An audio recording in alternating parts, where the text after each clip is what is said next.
Oi,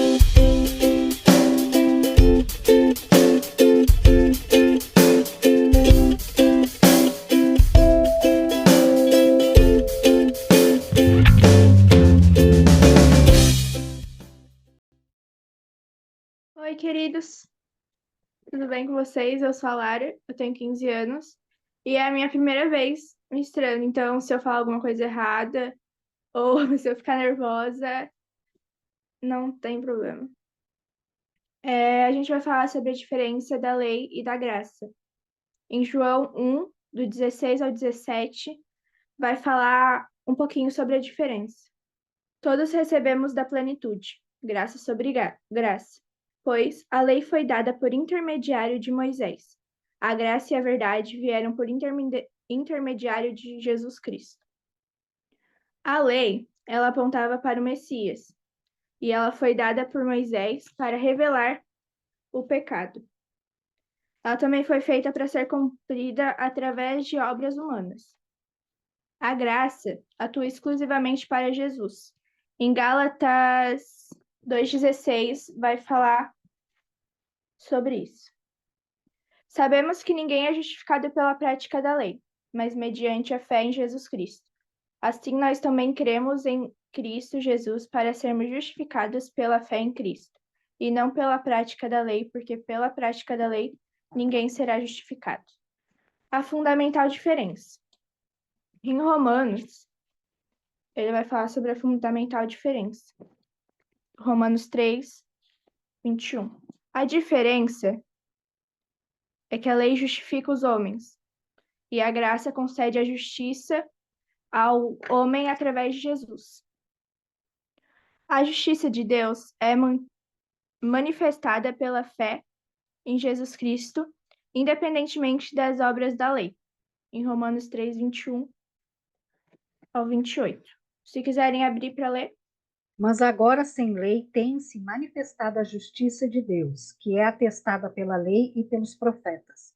Isto é, a justiça de Deus pela fé em Jesus Cristo para todos os que creem, pois não há distinção.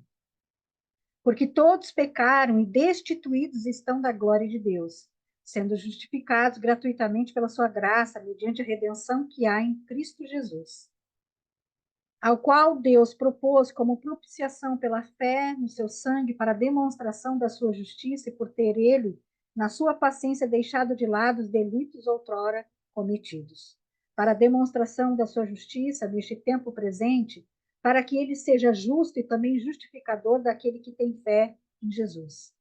Onde está logo a jactância? Foi excluída. Por que lei? Das obras? Não, mas pela lei da fé. Concluímos, pois, que o homem é justificado pela fé sem as obras da lei.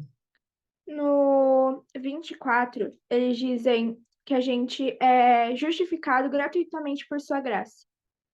E com isso, essa graça foi por meio da cruz, né? Agora, a graça e o pecado.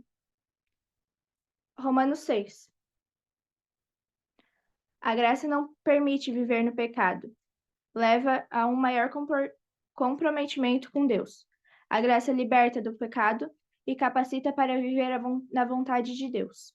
No 6, eles vão dizer sobre que a gente é morto para o pecado e a gente é vivo em Cristo. E como eu disse antes, foi através da cruz que, a partir do momento que ele morreu lá, a gente viveu para ele.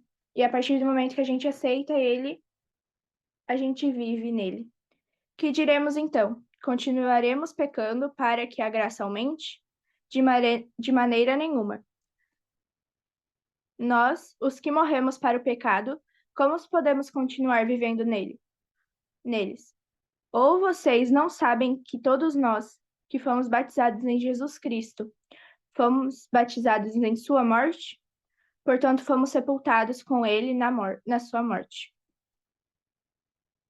por meio do batismo, a fim de que, assim como Cristo foi ressuscitado dos mortos, mediante a glória de Deus, também nós vivamos uma vida diferente.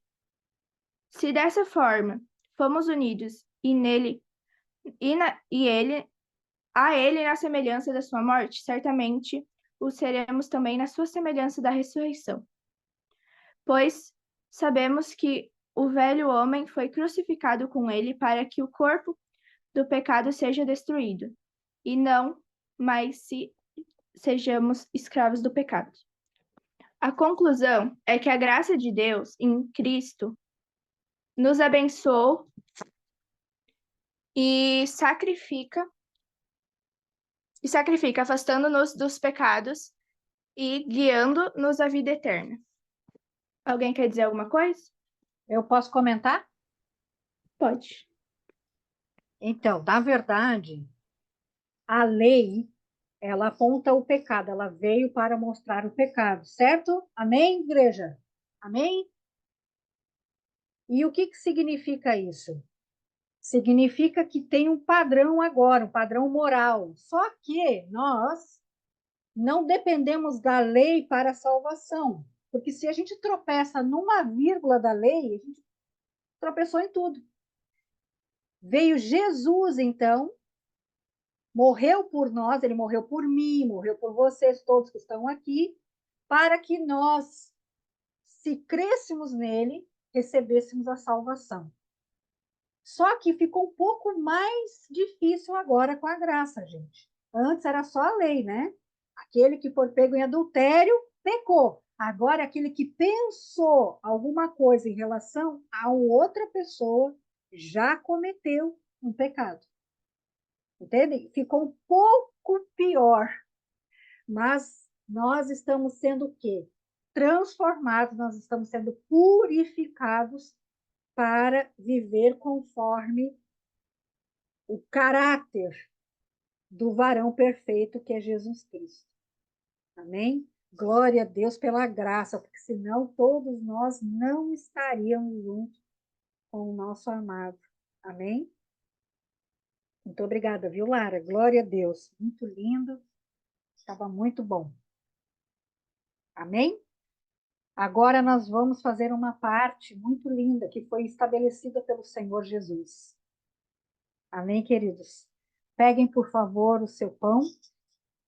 Vocês podem imaginar que é apenas um pedacinho de pão, né? Mas isso aqui é um memorial, e um memorial muito poderoso. Se você tiver a sua fé grande, estabelecida nisso, entendendo que isso aponta para o mundo espiritual, eu tenho certeza que vocês iriam cear todos os dias, todas as horas, minuto a minuto. E vocês ficariam doentes e vocês ceariam. Vocês estariam felizes e vocês ceariam. Porque isso é algo extraordinário. Jesus disse que aquele que não comesse do pão que estabelece a carne dele, aponta para a carne dele, não faria parte com ele. E ele também fala que aquele que não bebesse do suco, que é o seu sangue, é uma tipologia do sangue de Jesus, também não faria parte com ele. Olha como é importante isso. Mas, Fabiana, eu estou em pecado, então confesse o seu pecado agora. Porque a ceia, irmãos, é para pecadores. O único que não teve pecado foi Jesus Cristo. E ele participou da ceia. É claro que nós não temos que ficar no pecado. Nós podemos nos achegar ao trono do Senhor e nos arrepender, pedir perdão pelos nossos pecados. Amém? Pegue seu pão. Pai, nós te agradecemos, Senhor, por essa possibilidade de ceiarmos, de celebrarmos o que o Senhor fez, que o Senhor estabeleceu a ceia, em memorial até quando o Senhor volte. Aleluia. Que esse pedaço de pão seja para nós como a nossa responsabilidade no corpo, entendendo aquilo que nós temos que fazer, entendendo a nossa parcela, entendendo aquilo que o Senhor entregou para mim e para você fazer, assumindo a nossa responsabilidade neste corpo tão lindo que é o corpo de Cristo. Nós fomos crucificados com o pecado, como diz as Escrituras, entendemos que fomos ressurretos com Cristo, no seu corpo glorioso. Aleluia. Obrigada, Pai, por tudo e por tanto. Consagramos esse pão que nos faça bem. Em nome de Jesus, amém. Podemos comer todos. Da mesma forma do pão, nós agora entendemos que nós vamos participar dessa tipologia da nova e eterna aliança, que é o sangue de Cristo. Entendendo que o sangue, ele corre na veia, limpando, tirando tudo aquilo que não presta, levando oxigênio para todos os órgãos do corpo. Então, agora nós estamos levando oxigênio para todos os membros e todos os órgãos do corpo de Cristo.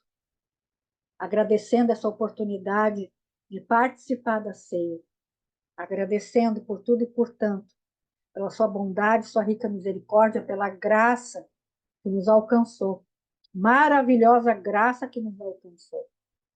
Pai, nós consagramos esse suco que nos faça bem. Em nome de Jesus, amém. Aleluia. Glória a Deus.